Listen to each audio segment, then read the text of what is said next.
Hello welcome back to my channel. കുറേ പേര് ഇങ്ങനെ ഓൺലൈൻ മീഡിയസിലൂടെയൊക്കെ വാർത്തകൾ കാണുന്നുണ്ട്. യു കെയിൽ നടക്കുന്ന റയോട്ട്സും കാര്യങ്ങളും ഇൻഫ്ലേഷനും പിന്നെ ജോലിയുടെ ബുദ്ധിമുട്ടുകളും പിന്നെ കുറേ അല്ലാതെ പറ്റിക്കപ്പെട്ട് ഇങ്ങോട്ട് വന്നവരുടെ വീഡിയോസും ഒക്കെ ഇപ്പം യു കെ ഒരു തരംഗമാണ് ഓൺലൈൻ മീഡിയാസിലും ന്യൂസിലും എല്ലാം. അപ്പോൾ ഒരുപാട് പേർക്ക് അറിയാൻ ആഗ്രഹമുണ്ട്, ഇനി ഇങ്ങോട്ട് വന്നു കഴിഞ്ഞാൽ വല്ല പ്രയോജനമുണ്ടോ, ഇനി ഇങ്ങോട്ട് കയറി വരണോ, സ്റ്റുഡൻറ്റ് വിസയിൽ വരണോ. അത് മാത്രമല്ല കുറേ നാളായിട്ട് ഇപ്പം NHSൻ്റെ റിക്രൂട്ടിങ് കുറവാണ്, നേഴ്സുമാരുടെ റിക്രൂട്ട്മെൻറ്റ് കുറവാണ്, പഴയതുപോലെയല്ല, കുറച്ചും കൂടെ അവരിപ്പോൾ ഒരു മന്ദഗതിയിലാക്കിയിരിക്കുകയാണ്.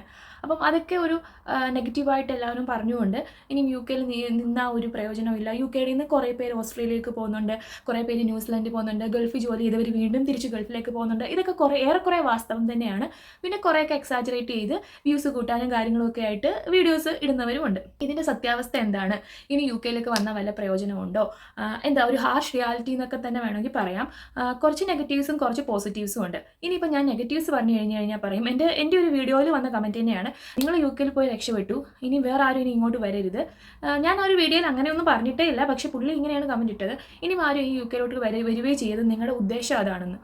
അല്ല, എനിക്ക് നിങ്ങൾ ആര് വന്നാലും ഒരു പ്രശ്നവുമില്ല, ആര് വന്നില്ലെങ്കിലും എനിക്കൊരു പ്രശ്നവുമില്ല. അതൊക്കെ ഇൻഡിപെൻഡൻറ്റ് കാര്യങ്ങളാണ്. നമ്മൾ വേറൊരാളുടെ കാര്യത്തിൽ ഇടപെടാൻ നമ്മൾക്ക് ഒരു പരിധിയുണ്ട്. അതിപ്പം ഞാൻ ആ വീഡിയോയിൽ പറയുന്ന പോലെ തന്നെ നമുക്ക് പാരൻസിനായാൽ പോലും ഒരു വ്യക്തിയുടെ ഒരു കാര്യത്തിൽ ഇടപെടുന്നതിന് ഒരു ലിമിറ്റേഷൻ ഉണ്ട്. അപ്പം എനിക്ക് ഇവിടുത്തെ കാര്യങ്ങൾ പറയാം, പക്ഷേ അത് ചൂസ് ചെയ്യുന്നത് നിങ്ങളാണ്. വരുവോ വേണ്ടായോ. പിന്നെ ഒരുപാട് വീഡിയോസ് നിങ്ങൾ കാണുന്നുണ്ട്, അപ്പം നിങ്ങൾക്ക് അതിൽ നിന്ന് ചൂസ് ചെയ്യാൻ പറ്റും. അതിൽ പോസിറ്റീവും നെഗറ്റീവും കാണും. അപ്പോൾ രണ്ടും പറയും. പോസിറ്റീവ് പറഞ്ഞു കഴിഞ്ഞാൽ അവർക്ക് എന്തോ ഒരു ഉദ്ദേശമുണ്ട്, അതിനാണ് എല്ലാവരെയും വിളിച്ച് യു കെയിലൊക്കെ കൊണ്ടുവരുന്നത്, അവർ ഏതോ ഏജൻസികൾക്ക് വേണ്ടി വർക്ക് ചെയ്യുന്നുണ്ട്, ഏതോ കെയർ വിസയ്ക്ക് എടുക്കുന്നുണ്ട് എന്നൊക്കെ, കെയർ വിസ കൊടുക്കുന്നുണ്ട്, അങ്ങനെ പറയും. ഇപ്പം നെഗറ്റീവ് പറഞ്ഞാലോ ഈ പറഞ്ഞ കമൻറ്റും. അപ്പം രണ്ട് വശവും ഞാൻ പറയും. അത് രണ്ടും പറയുമ്പോൾ ഇവർക്ക് സ്വന്തമായിട്ടൊരു അഭിപ്രായമില്ല. എൻ്റെ അഭിപ്രായം ഓൾറെഡി എൻ്റെ ഒരു വീഡിയോയിലൂടെ ഷെയർ ചെയ്തായിരുന്നു. എക്സ്പീരിയൻസ് ഞാനൊരു വീഡിയോയിലൂടെ ഷെയർ ചെയ്തായിരുന്നു. ഞാനിപ്പോൾ 5 വർഷമായി യു കെയിലെന്നും പറഞ്ഞ് എനിക്ക് അനുഭവിച്ച കാര്യങ്ങളും നമ്മളിപ്പോൾ സെറ്റിലായോ അങ്ങനെയുള്ള കാര്യങ്ങളൊക്കെ കുറേ ഞാൻ എൻ്റെ വീഡിയോസിലൂടെ ഞാനത് ഷെയർ ചെയ്തിട്ടുണ്ട്. എൻ്റെ ഓൺ എക്സ്പീരിയൻസ് ഞാൻ ഷെയർ ചെയ്തിട്ടുണ്ട്. അപ്പോൾ നിങ്ങൾ ആരെങ്കിലും ആ വീഡിയോസ് കാണാനുണ്ടെങ്കിൽ ജസ്റ്റ് ഒന്ന് കയറി കാണുക. നിങ്ങൾ ആദ്യമായിട്ടാണ് എൻ്റെ വീഡിയോ കാണുന്നതെങ്കിൽ സബ്സ്ക്രൈബ് ചെയ്യുക. പിന്നെ തൊട്ടടുത്തുള്ള ബെല്ലൈക്കൺ കൂടി പ്രസ് ചെയ്തിട്ട് നോട്ടിഫിക്കേഷൻ ഓൺ ആക്കണമെങ്കിൽ മാത്രമേ ഞാനിടുന്ന പുതിയ വീഡിയോസ് നോട്ടിഫിക്കേഷൻ നിങ്ങൾക്ക് കറക്റ്റായി ലഭിക്കുകയുള്ളൂ. അപ്പോൾ നമുക്ക് എന്തായാലും വീഡിയോയിലേക്ക് പോകാം. കാര്യം പറയട്ടെ, ഇൻഡിവിജ്വൽ ബേസ്ഡാണ് ഓരോ കാര്യങ്ങളും. ഓരോരുത്തർക്കും ഓരോ കേസസിലും ഡിഫറൻ്റ് ആയിരിക്കും. ഹസ്ബൻഡും ഒരു വൈഫും വന്നു, ഡിപ്പെൻഡൻറ്റും ഒരാൾ മെയിൻ വർക്ക് വിസയിലും. അപ്പോൾ അവർ രണ്ടുപേരും പ്രൊഫഷണൽസാണ്, പക്ക പ്രൊഫഷണൽസാണ്, നല്ല ജോലിയാണ്. അങ്ങനെയാണെങ്കിൽ ഇപ്പോൾ നാട്ടിൽ പ്രൊഫഷണലാണ്, ഇവിടെ വന്നിട്ട് വേറെ ഏതും ജോലി ചെയ്യുന്നു, അങ്ങനെയല്ല ഞാൻ ഉദ്ദേശിച്ചത്. ഇപ്പോൾ ഇവിടെ ഒരാൾ എഞ്ചിനീയറും ഒരാൾ നേഴ്സും, അല്ലെങ്കിൽ ഒരാൾ വേറെ ഏതെങ്കിലും ഒരു സൈബർ സെക്യൂരിറ്റിയിലോ അല്ലെങ്കിൽ AI-ലോ അതല്ലെങ്കിൽ വേറെ ഏതെങ്കിലും ഒരു ഫീൽഡിൽ അല്ലെങ്കിൽ ഡോക്ടർ, അങ്ങനെ എന്തെങ്കിലും ഒരു പ്രൊഫഷണൽ ജോലിയാണ് ചെയ്യുന്നത്. വൈഫ് നേഴ്സ് അങ്ങനെ അല്ലെങ്കിൽ ഏതെങ്കിലും നല്ലൊരു ജോലിയാണ് ചെയ്യുന്നത്. രണ്ടുപേരും പ്രൊഫഷണൽ കാറ്റഗറിയിൽ നല്ല മിനിമം വേജിനെക്കാട്ടി സാലറി കിട്ടുന്ന രണ്ടുപേരാണെങ്കിൽ ലൈഫ് സെറ്റിൽഡ് ആയിരിക്കും. ഇവിടെ നമുക്ക് പെട്ടെന്ന് വീട് വാങ്ങിക്കാൻ പറ്റും. നമുക്ക് വീട് വാങ്ങിക്കുമ്പോൾ തന്നെ മോർഗേജ് നമുക്ക് അടയ്ക്കുന്നത് റെൻറ്റ് പോലെ നമ്മൾ അടയ്ക്കുന്നുള്ളൂ, പക്ഷേ അത് നമുക്ക് സേവിങ് ആണ്. ഇപ്പോൾ റെൻറ്റായിട്ട് നമ്മൾ അടയ്ക്കുവാണെങ്കിൽ അത് സേവിങ് അല്ല, നമ്മുടെ കയ്യിൽ നിന്ന് പൈസ പൊക്കൊണ്ടേ ഇരിക്കുകയാണ്. നമ്മൾ എത്ര നാൾ ഇവിടെ നിൽക്കുന്നു അത്രയും നാൾ നമ്മുടെ റെൻറ്റ് രണ്ടുപേരൊക്കെ താമസിക്കുന്നതിന് 650 ഏറ്റവും കുറവ്, 650 പൗണ്ടാണ് ഏറ്റവും കുറവ്. ആ ഒരു റേഞ്ചിൽ മാസം നമ്മുടെ ശമ്പളത്തിൽ നിന്ന് ഇങ്ങനെ പൊയ്ക്കൊണ്ടിരിക്കുക. പക്ഷേ മോർഗേജ് ആകുമ്പം ഈ ഒരു എമൗണ്ട് പോയാലും നമുക്കതൊരു സേവിങ് ആണ്. അവർക്ക് ഇപ്പം ചൈൽഡ് കെയർ ഇഷ്യൂസ് ഒന്നുമില്ല. ഇപ്പം എക്സാമ്പിളായിട്ട് 2 കുട്ടികളുണ്ട്, രണ്ടുപേരും ഇപ്പം 7ാം ക്ലാസ് 8ാം ക്ലാസ് ഒക്കെ പഠിക്കുക, രണ്ടുപേരും അവരുടെ കാര്യം നോക്കാറായി എങ്കിൽ ലൈഫ് സെറ്റിലാണ്. അതല്ല, കുട്ടികൾ നാട്ടിലാണ്, അവർ രണ്ടുപേരും ഇവിടെയാണ്, രണ്ടുപേരും ഫുൾ ടൈം വർക്ക് ചെയ്യുന്നുണ്ട്, അന്ന് സെറ്റിൽ ആയി കഴിഞ്ഞിട്ട് കുഞ്ഞുങ്ങളെ കൊണ്ടുവന്ന് കഴിഞ്ഞാലും അവർക്ക് ഓക്കെയാണ്. ഇനി ഇപ്പോൾ ഒരു കാറ്റഗറി എന്ന് പറഞ്ഞാൽ ഒരാൾ നല്ല ഒരു പ്രൊഫഷണൽ ജോലിയാണ്, മറ്റൊരാൾ മിനിമം വേജ് ആണ്. അപ്പം പക്ഷേ രണ്ടുപേരും ഇപ്പം വർക്ക് ചെയ്യാൻ പറ്റും, ഈക്വലായിട്ട് വർക്ക് ചെയ്യാൻ പറ്റും, ചൈൽഡ് കെയർ ഇഷ്യൂസ് ഒന്നുമില്ല. അങ്ങനെയാണെങ്കിൽ ഓക്കെ, വീട് മേടിക്കാനും സേവ് ചെയ്യാനും ഒക്കെ പറ്റും. ഇനി വേറൊരു കാറ്റഗറി എന്ന് പറഞ്ഞാൽ രണ്ടുപേരും മിനിമം വേജ് ആണ് വർക്ക് ചെയ്യുന്നത്, സാധാരണ ജോലിയാണ് ചെയ്യുന്നത്, ഒന്നെങ്കിൽ കെയറർ അല്ലെങ്കിൽ വെയർ ഹൗസിൽ അല്ലെങ്കിൽ കടകളിൽ മിനിമം വേജോ അതില്ലെങ്കിൽ ഒരു സ്വല്പം കൂടെ കൂടുതലോ. അപ്പം അങ്ങനെയാണെന്നുള്ളവർക്കാണെങ്കിലും പ്രശ്നമില്ല, ചൈൽഡ് കെയർ ഇഷ്യൂസ് ഒന്നുമില്ല, രണ്ടുപേരും ഫുൾ ടൈം വർക്ക് ചെയ്യുന്നുണ്ട്, ഓക്കെ, അവർക്കും ഒരു പ്രശ്നമില്ല, ലൈഫ് സെറ്റിൽ ആവാൻ പറ്റും. കടങ്ങളൊക്കെ ഉണ്ട്, നാട്ടിൽ കടങ്ങളൊക്കെ ആയിട്ടാണ് ഇങ്ങോട്ട് വന്നതെങ്കിൽ കടങ്ങളൊക്കെ വീട്ടി നല്ലൊരു ഒരു സെക്യൂർ ഒരു എമൗണ്ട് നമുക്ക് സേവ് ചെയ്യാൻ പറ്റും. അതിനുശേഷം കുഞ്ഞുങ്ങളെ കൊണ്ടുവന്ന് കഴിഞ്ഞിട്ട് വർക്ക് ചെയ്യുവാണെങ്കിലും ഒരു സേവിങ്സ് ഉണ്ടെങ്കിൽ, ഒരു ബാക്കപ്പ് ഉണ്ടെങ്കിൽ ഓക്കെ. ഇനി ഒരു കാര്യം എന്ന് പറഞ്ഞാൽ, ഇനി അടുത്തൊരു കാറ്റഗറി എന്ന് പറഞ്ഞു കഴിഞ്ഞാൽ ഒരാൾ നേഴ്സും ഒരാൾ ഞാൻ ഇപ്പോൾ പറഞ്ഞ പോലെ തന്നെ മിനിമം വേജ് വർക്ക് ചെയ്യുന്ന ആൾ, പക്ഷേ അവർക്ക് ചൈൽഡ് കെയർ ഇഷ്യൂ ഉണ്ട്. രണ്ടുപേർക്കും ഒരുപോലെ ജോലിക്ക് പോകാനോ പറ്റുന്നില്ല. ഒരാളിപ്പോൾ 3 ദിവസം, ഒരാൾ 2 ദിവസം, അല്ലെങ്കിൽ ഒരാൾ 5 ദിവസം, ഒരാൾ 1 ദിവസം, അതും അല്ലെങ്കിൽ 7 days അവർ ഈക്വലായിട്ട് ഡിവൈഡ് ചെയ്ത്, ഈക്വലായിട്ട് അല്ല, ഒരാൾ 4 ദിവസം ഒരാൾ 3 ദിവസം അങ്ങനെ ഡിവൈഡ് ചെയ്ത് വർക്ക് ചെയ്യണമെന്ന് വെച്ചു. അപ്പോൾ ഒരു പ്രശ്നം എന്ന് പറഞ്ഞു കഴിഞ്ഞാൽ അവർക്കൊരു ഫാമിലി ലൈഫ് ഇവിടെ കാണത്തില്ല. കുട്ടികളും എല്ലാവരുമായിട്ട് ഒരു ദിവസം പോലും അവർക്ക് സ്പെൻഡ് ചെയ്യാൻ ഒരുമിച്ച് കിട്ടത്തില്ല. രണ്ടാമത്തെ കാര്യം എന്ന് പറഞ്ഞാലും എന്നാലും അവർക്ക് 2 പേർക്കും കൂടെ ഒരു 7 ദിവസം വർക്ക് ചെയ്താലും അവർക്ക് ഒരുപാട് സേവ് ചെയ്യാനോ അല്ലെങ്കിൽ അവർക്ക് സേവിങ്സ് കാണത്തില്ല, പക്ഷെ അവർക്ക് നല്ല രീതിയിൽ ലൈഫ് മുൻപോട്ട് കൊണ്ടുപോകാൻ പറ്റും. പക്ഷേ ഒരു ഫാമിലി ലൈഫോ അല്ലെങ്കിൽ അങ്ങനത്തെ കാര്യങ്ങളോ എൻ്റർടൈൻമെൻറ്റോ ലൈഫിലൊന്നും കാണത്തില്ല. അവർ ചിന്തിക്കും ഇവിടെ പൈസ ഉണ്ടാക്കാനല്ലേ വരുന്നത്, അപ്പോൾ എന്തിനാ അങ്ങനെയൊക്കെ ചിന്തിക്കുന്നതെന്ന്. പക്ഷേ ഒരു പോയിന്റ് കഴിയുമ്പോൾ നമുക്കത് മനസ്സിലാവും. നമുക്ക് ഇവിടുത്തെ വെതറും ഇവിടുത്തെ കൾച്ചറും എല്ലാം കൂടെ ആകുമ്പോൾ, പിന്നെ വർക്ക് പ്രഷറും എല്ലാം കൂടെ ആകുമ്പോൾ നമുക്കത് മനസ്സിലാവും. ഷിഫ്റ്റിൻ്റെ ക്ലാഷസും എല്ലാം കൂടെ ആകുമ്പോൾ നമുക്കത് മനസ്സിലാവും. ഒരു ദിവസം പോലും നമ്മൾ അങ്ങനെ ഒരു ലൈഫ് ഇല്ലാതെ മുമ്പോട്ട് പോകേണ്ടി വരും. ഇനി ഒരാൾ 3 ദിവസം വർക്ക് ചെയ്യുന്നു, ഒരാൾ 2 ദിവസം വർക്ക് ചെയ്യുന്നു, ഒരു ദിവസം ഫാമിലി ലൈഫ് അല്ലെങ്കിൽ ഫാമിലിക്ക് വേണ്ടി വെച്ചിരിക്കുന്നു എന്ന് വെച്ചോ. പക്ഷേ അപ്പോഴും എന്തെങ്കിലും കടവോ കാര്യങ്ങളോ ഒക്കെ ഉണ്ടെങ്കിൽ സേവിങ്സ് കിട്ടാൻ ബുദ്ധിമുട്ടാണ്, ചൈൽഡ് കെയറും കൂടെ ഉണ്ടെങ്കിൽ. അപ്പം 2 പേരും കൂടെ വർക്ക് ചെയ്യുന്നത്, ഒരാൾ വർക്ക് ചെയ്യുന്ന പൈസ 2 പേർക്കും കൂടെ കിട്ടുള്ളൂ. പിന്നെ അതല്ല ഇനി വേറൊരു കാറ്റഗറി വരികയാണ്. നമ്മൾ ഗൾഫിൽ നിന്നൊക്കെ നല്ലൊരു ജോലി ചെയ്ത് ഹസ്ബൻഡും വൈഫ് നേഴ്സായിട്ട് ഹസ്ബൻഡ് നല്ലൊരു പൊസിഷനിൽ ഇരുന്നിട്ട് ഇങ്ങോട്ടേക്ക് വരിക. ഇവിടെ വൈഫിൻ്റെ വിസയിലായിരിക്കും ഓൾമോസ്റ്റ് എല്ലാവരും വരുന്നത്. അപ്പോൾ ആ ഒരു കാറ്റഗറി പെട്ടവർക്കാണെങ്കിൽ ഇപ്പം ദുബായിലൊക്കെ എഞ്ചിനീയർ ആയിട്ടൊക്കെ നിന്നിട്ട് ഇവിടെ വന്നിട്ട് ഒന്നാമത് ഭാഷയുടെ പ്രശ്നം, രണ്ടാമത് വെതർ, മൂന്നാമത് ജോലി കിട്ടാനുള്ള ബുദ്ധിമുട്ട്, അതും നാലാമത് ജോലി കിട്ടിക്കഴിഞ്ഞ് കഴിഞ്ഞാൽ വൈഫിൻ്റെ ഷിഫ്റ്റുമായിട്ടുള്ള ക്ലാഷ്, അപ്പോഴതൊരു ബുദ്ധിമുട്ടായിട്ട് വരും. പിന്നെ നല്ലൊരു ജോലിയൊക്കെ അവിടെ ചെയ്തിട്ട് അല്ലെങ്കിൽ നാട്ടിൽ ചെയ്തിട്ട് ഗൾഫിൽ ചെയ്തിട്ട് പിന്നെ ഇങ്ങോട്ട് വരുമ്പം അവർ ചിന്തിക്കുന്ന തരത്തിലുള്ള ഒരു ജോലി ആയിരിക്കില്ല കിട്ടുന്നത്. ചിലപ്പോൾ ഒരു വെയർ ഹൗസിലായിരിക്കും, ചിലപ്പോൾ ഒരു കെയർ ഹോമിലായിരിക്കും, ചിലപ്പോൾ ഒരു ഷോപ്പിലായിരിക്കും. അങ്ങനെ വരുമ്പം മാത്രമല്ല ചൈൽഡ് കെയർ വിഷയം കൂടെ ഉണ്ട്. അപ്പോൾ അവർ കുഞ്ഞുങ്ങളെ നോക്കാനായിട്ട് നിൽക്കുകയെന്ന് വെച്ചോ. അപ്പം അതും കൂടെ ആകുമ്പോഴത്തേക്ക് ഫ്രസ്ട്രേഷൻ ആവും, വഴക്കാവും, ബഹളമാവും. 2 പേർക്കും ഒരേപോലെ വർക്ക് ചെയ്യാൻ പറ്റത്തില്ല. ഓക്കെ, അഡ്ജസ്റ്റ് ചെയ്യുന്ന ഹസ്ബൻഡ്സും ഉണ്ട്. അവർ കുഞ്ഞുങ്ങളെ നോക്കി അവർക്ക് മനസ്സിലാക്കുക എൻ്റെ ലൈഫാണ്, നമ്മുടെ ലൈഫാണ്, എൻ്റെ കുഞ്ഞാണ്, എൻ്റെയും കൂടെ കുഞ്ഞാണ്, ഞാൻ നോക്കണം, റെസ്പോൺസിബിലിറ്റി ഈക്വലായിട്ട് ഷെയർ ചെയ്യണം, അങ്ങനെയൊക്കെ ചിന്തിച്ച് നിൽക്കുന്നവരുണ്ട്. അത് ഓക്കെയാണ്, അവർക്ക് ഓക്കെയാണ്. പക്ഷേ അപ്പോഴും ഫാമിലി ലൈഫ് എന്ന് പറയുന്ന ഒരു കാര്യത്തിൽ ഒരു ദിവസമായിരിക്കും ചിലപ്പം കിട്ടുക, അതൊരു ക്ലാഷ് ആയിരിക്കും. പിന്നെ എപ്പോഴും മനസ്സിൽ എൻ്റെ ഒരു കരിയർ പോയി എന്നൊരു ചിന്ത വരും. പക്ഷേ ഗൾഫിൽ അത്ര നല്ല വലിയ ജോലിയൊന്നുമില്ല, ഓക്കെ, ഒരു നോർമൽ ജോലിയാണ്. ഇവിടെ വന്നിട്ട് ഓക്കെ ആ ഒരു സെയിം ടൈപ്പ് തന്നെ ജോലിയാണ് ഇവിടെയും ചെയ്യുന്നതെങ്കിൽ പ്രശ്നമില്ല, നിങ്ങൾക്ക് ഇങ്ങോട്ട് വരുന്നതിൽ പ്രശ്നമില്ല. നാട്ടിൽ നേഴ്സായിരുന്നു, നാട്ടിൽ വലിയ ശമ്പളമൊന്നുമില്ല, ഹസ്ബൻഡിനും നല്ല പറയത്തക്ക ജോലി ഒന്നുമില്ല, സാധാ ഒരു ഓഫീസ് വർക്ക് അല്ലെങ്കിൽ സാധാ ഒരു ജോലി അല്ലെങ്കിൽ ഡെയിലി വേജസിന് വർക്ക് ചെയ്യുന്ന ഒരാൾ. ഓക്കെ, അവരിങ്ങോട്ട് കയറി വന്നെങ്കിൽ അവർക്ക് ഓക്കെ ആയിരിക്കും. ഇവിടെ നാട്ടിൽ കിട്ടുന്നതിനെക്കാട്ടി ശമ്പളവും കിട്ടും, അവർക്ക് ഓക്കെ ആയിരിക്കും. പക്ഷേ സേവിങ്സ് കാണില്ല, ചൈൽഡ് കെയർ ഇഷ്യൂസ് വന്നു കഴിഞ്ഞാൽ.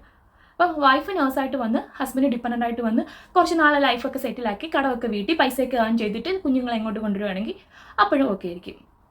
ഇനി ഞാൻ എപ്പോഴും കേൾക്കുന്ന ഒരു കാര്യമാണ് വിസയുടെ കാര്യം പറഞ്ഞ് കളിയാക്കും. സാരിത്തുമ്പ് വിസ, പാവാട വിസ, ഭാര്യയുടെ വിസയിൽ കയറി വന്ന ഭർത്താവ് എന്നൊക്കെ പറഞ്ഞ്. അതൊക്കെ ആൾക്കാർ കളിയാക്കാൻ വേണ്ടിയും നമ്മളെ താഴ്ത്തി കെട്ടാൻ വേണ്ടിയും നമ്മളെ അടിച്ചമർത്താൻ വേണ്ടിയും പറഞ്ഞതാണെന്ന് എനിക്ക് തോന്നുള്ളൂ. ഈ ഒരു കാലത്ത് വൈഫും ഹസ്ബൻഡും ഒരുമിച്ച് ജോലിക്ക് പോയാൽ മാത്രമേ നമുക്ക് മുൻപോട്ട് പോകാൻ പറ്റൂ. നാട്ടിലും 2 പേരും ജോലി ചെയ്തിട്ടാണ് മുമ്പോട്ട് പോകുന്നത്. അപ്പം അങ്ങനെ ഒരു കാറ്റഗറി. ഇനി ഹസ്ബൻഡിൻ്റെ വിസയിലാണ് വന്നതെന്ന് പറഞ്ഞു. ഹസ്ബൻഡ് ഇപ്പം നല്ലൊരു പ്രൊഫഷണലാണ്, ഹസ്ബൻഡിൻ്റെ വിസയിലാണ് കയറി വന്നത്. ഹസ്ബൻഡിന് ഇപ്പം എഞ്ചിനീയർ ആയിട്ട് വരികയാണ്, അല്ലെങ്കിൽ ഒരു അക്കൗണ്ടൻ്റ് ആയിട്ട് നല്ലൊരു പ്രൊഫഷനായിട്ട് ഇങ്ങോട്ട് കയറി വരികയാണ്. അതിൻ്റെ ഡിപ്പെൻഡൻ്റ് ആയിട്ട് വൈഫ് വരികയാണ്. ഓക്കെ, ദെൻ വൈഫിന് നോർമൽ ഒരു ജോലിയാണ്, കെയർ ഹോമോ വെയർ ഹൗസോ അങ്ങനെ ഒരു ജോലിയാണെങ്കിലും ഓക്കെയാണ്. ബട്ട് ഒരു കാര്യം തിങ്ക് ചെയ്യണം, നമ്മൾ കുഞ്ഞുങ്ങളെ കൊണ്ട് വരുമ്പം അതല്ല, നമ്മൾ ഫാമിലി ഓക്കെയാണ്, നാട്ടിൽ നമുക്ക് കടമൊന്നുമില്ല, ലോണൊന്നുമില്ല, ഫാമിലി ഓക്കെയാണ്. അപ്പോൾ അങ്ങനെ പ്രത്യേകിച്ച് ആർക്കും നാട്ടിൽ അയച്ചു കൊടുക്കാനൊന്നുമില്ല, നമുക്ക് നാട്ടിൽ കടമൊന്നുമില്ല എങ്കിൽ അങ്ങനെ ഒരു ലൈഫും ഓക്കെയാണ്. ബട്ട് നേരത്തെ ഞാൻ പറഞ്ഞ പോലെ സേവിങ്സ് കാണില്ല. നിങ്ങളിപ്പോൾ നാട്ടിൽ ഞാൻ പറഞ്ഞ ഒരു പോയിന്റ് നേരത്തെ ഓൾറെഡി ഞാൻ സ്പെസിഫൈ ചെയ്തതാണ്. നാട്ടിൽ നമുക്ക് ശമ്പളമൊന്നുമില്ല, അല്ലെങ്കിൽ ഗൾഫിൽ വർക്ക് ചെയ്യുമ്പോൾ ശമ്പളമൊന്നുമില്ല, നമുക്ക് ഇങ്ങോട്ടേക്ക് കയറി വരണം. ഇവിടെ വന്നു കഴിഞ്ഞാൽ ഹാർഡ് വർക്ക് ചെയ്ത് കഴിഞ്ഞാൽ നമുക്ക് ഏൺ ചെയ്യാൻ പറ്റും. ഹാർഡ് വർക്ക് എന്ന് പറയുമ്പം നമ്മൾ നൈറ്റ് ഷിഫ്റ്റ് ചെയ്യേണ്ടി വരും, ഡേ ഷിഫ്റ്റ് ചെയ്യേണ്ടി വരും, എക്സ്ട്രാ ഷിഫ്റ്റ്സുകൾ എടുക്കേണ്ടി വരും. ഇപ്പോൾ ഒരു കെയർ ഹോമിലോ NHSലോ വർക്ക് ചെയ്യുകയാണെങ്കിൽ 37 അല്ലെങ്കിൽ 39 മണിക്കൂറായിരിക്കും നമ്മുടെ കോൺട്രാക്ട് അവേഴ്സ്. അത് കഴിഞ്ഞിട്ട് നമ്മൾ എക്സ്ട്രാ ഷിഫ്റ്റ് എടുക്കുക. ഞാൻ പറഞ്ഞല്ലോ, കുഞ്ഞുങ്ങളുണ്ടെങ്കിൽ നമുക്കതൊരു ബുദ്ധിമുട്ടായിരിക്കും എക്സ്ട്രാ ഷിഫ്റ്റ് എടുക്കാനായിട്ട്. അവരുടെ കാര്യങ്ങൾ നമ്മൾ ടേക്ക് കെയർ ചെയ്യാൻ ഇവിടെ ആരുമില്ല, നമ്മൾ മാത്രമേ ഉള്ളൂ. അതല്ല, ഹസ്ബൻഡ് ടേക്ക് കെയർ ചെയ്യും അല്ലെങ്കിൽ വൈഫ് ടേക്ക് കെയർ ചെയ്യുമെങ്കിലും നമുക്ക് എക്സ്ട്രാ ഷിഫ്റ്റ് എടുത്താലും നമുക്ക് വലിയ പ്രയോജനം കാണില്ല. ഒരാൾ വർക്ക് ചെയ്യുന്ന 2 പേരും കൂടെ വർക്ക് ചെയ്യുന്നതൊക്കെ ഏൺ ചെയ്യാൻ പറ്റും. പക്ഷേ എക്സ്ട്രാ ഷിഫ്റ്റ് എടുക്കുമ്പോൾ ഒരു ഗുണം എന്ന് പറഞ്ഞാൽ നമുക്ക് എക്സ്ട്രാ പൈസ കിട്ടും ഏജൻസി വഴി പോവുകയാണെങ്കിൽ. അതിൽ കുറച്ച് ടാക്സ് ഏറെ പോവെങ്കിൽ പോലും പിന്നെ ഒരു എമൗണ്ട് നമ്മുടെ കൈ വരും. പക്ഷേ ഒരു വ്യക്തി മാത്രം നമ്മൾ എപ്പോഴും ജോലിക്ക് പോയി കഴിഞ്ഞ് കഴിഞ്ഞാൽ അത് നമ്മുടെ ഫാമിലി ലൈഫിലും ഒരു ബുദ്ധിമുട്ടുണ്ടായിരിക്കും. മുൻപോട്ട് അവർക്കും ഒരു ഫ്രസ്ട്രേഷൻ ആയിരിക്കും. അവർ തന്നെ ജോലിക്ക് പോകുന്നു, വീട്ടിൽ ഇരിക്കുന്ന ആൾക്കും ഫ്രസ്ട്രേഷൻ ആയിരിക്കും. വെളിയിലെങ്ങും പോകാനോ നമുക്കൊന്ന് എക്സ്പ്ലോർ ചെയ്യാനോ ഒന്നും പറ്റിയൊരു വെതർ അല്ല ഇവിടുത്തെ. പിന്നെ ഒരു കാര്യം എന്ന് പറഞ്ഞു കഴിഞ്ഞാൽ ഇനി സിംഗിളായിട്ട് വരുന്ന സ്റ്റുഡൻസിൻ്റെ കാര്യം. ഇപ്പോൾ സ്റ്റുഡൻ്റ് ആയിട്ട് വരിക, ഫാമിലി ആയിട്ട് വരുവാന്ന് വെച്ചോ. സ്റ്റുഡൻ്റ് ആയിട്ട് ഫാമിലി ആയിട്ട് വരുമ്പം ഒരു പ്രശ്നം എന്ന് പറഞ്ഞു കഴിഞ്ഞാൽ നമുക്ക് നാട്ടിൽ കടമൊന്നുമില്ല, ഓക്കെയാണ്, നമുക്കിവിടെ വന്നിട്ട് ഏൺ ചെയ്യാം എന്നുള്ളൊരു ഇതിലാണെങ്കിൽ, ഇപ്പം നമുക്ക് നാട്ടിലേക്ക് അയക്കാനൊന്നുമില്ല എന്നൊരു രീതിയിലായിരുന്നെങ്കിൽ നമുക്ക് ഏൺ ചെയ്യാൻ പറ്റും. പക്ഷേ സേവിങ്സ് ഒട്ടും കാണില്ല. ഒരു 4-5 വർഷത്തേക്ക് നമുക്ക് ഇത്തിരി സ്ട്രഗിൾ ആയിരിക്കും. ഇനി സിംഗിളായിട്ടാണ് വരുന്നത്, നമുക്ക് ലോണുണ്ട്, കാര്യങ്ങളൊക്കെ ഉണ്ട്. പക്ഷേ അതിൽ 2 പോയിന്റ്സ് ഉണ്ട്. അത് നമ്മളെ ഇൻഡിവിജ്വലിനെ ഡിപ്പെൻഡ് ചെയ്തിരിക്കും. ഇപ്പം നാട്ടിൽ നല്ല സുഖമായിട്ടൊക്കെ ജീവിച്ചിട്ട് ഇവിടെ വന്നിട്ട് ചിലവർക്കൊരു മൈൻഡ് സെറ്റ് ഉണ്ട്, ഇന്ന ജോലികൾ മാത്രമേ ഞാൻ ചെയ്യൂ, ഇന്ന സ്പെസിഫിക്കേഷൻസിലുള്ള ജോലികൾ മാത്രമേ ചെയ്യൂന്ന്. അങ്ങനെയുള്ളവർക്ക് കുറച്ച് ബുദ്ധിമുട്ടായിരിക്കും.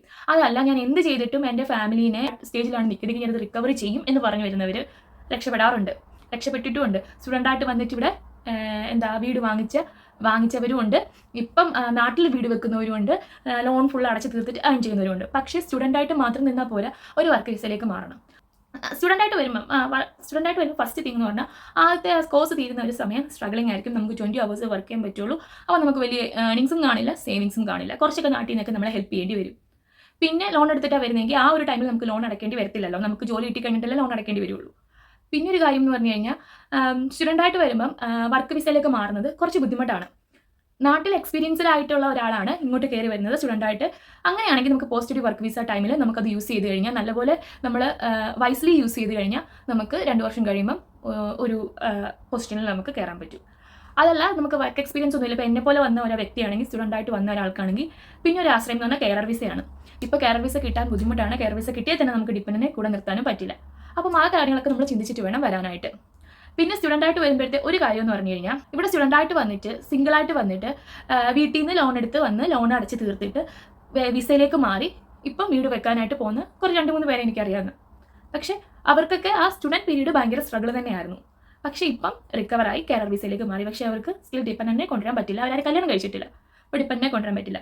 ഇൻ കേസ് അവർക്ക് ഡിപ്പെൻഡനെ കൊണ്ടുവരണമെങ്കിൽ ഡിപ്പെൻഡ് ഒന്നെങ്കിൽ സ്റ്റുഡൻ്റായിട്ട് വരണം, അതല്ലെങ്കിൽ വേറെ ഏതെങ്കിലും വർക്ക് വിസയിലേക്ക് വരിക, ഇവർ ആ വിസയിലോട്ട് മാറുക. ഇത് തന്നെ.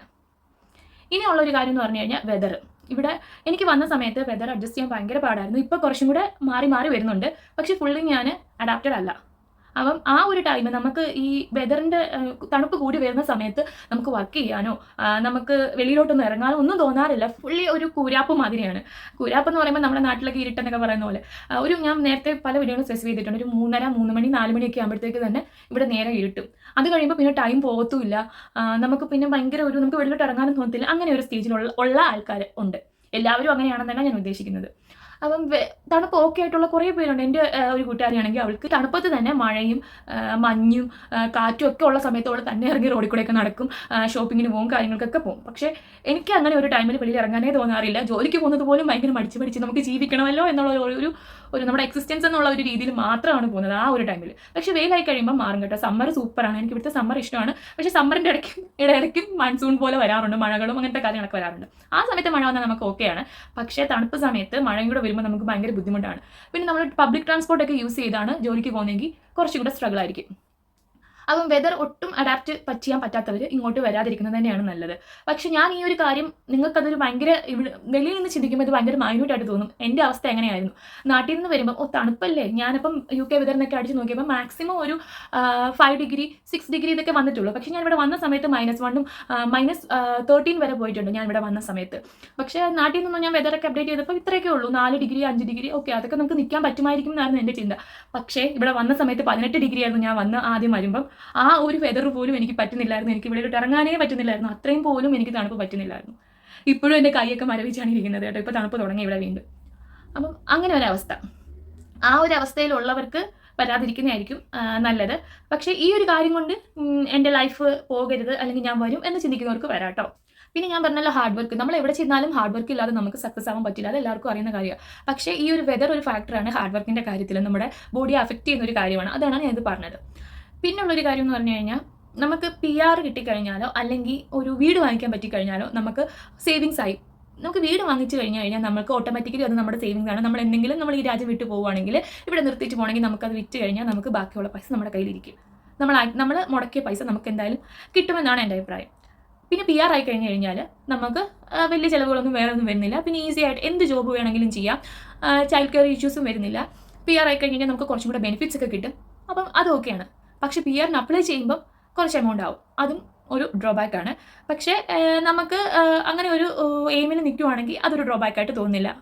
നമ്മൾ സാധാരണക്കാരുടെ രീതിയിൽ പറയുമ്പോൾ നമുക്ക് അത്രയും പൈസ മുടക്കി PR എടുക്കണമല്ലോ എന്നൊരു ചിന്ത വരും. ഞാൻ ഓൾമോസ്റ്റ് എല്ലാ കാര്യങ്ങളും കവർ ചെയ്തു എന്ന് എനിക്ക് തോന്നുന്നു. നിങ്ങൾക്ക് ആർക്കെങ്കിലും എന്തെങ്കിലും ഇതിൽ ഞാൻ നെഗറ്റീവായിട്ട് പറഞ്ഞു അല്ലെങ്കിൽ ഞാൻ പറഞ്ഞത് തെറ്റാണെന്ന് തോന്നുന്നവർക്ക് കമൻറ്റ് ഇടാം.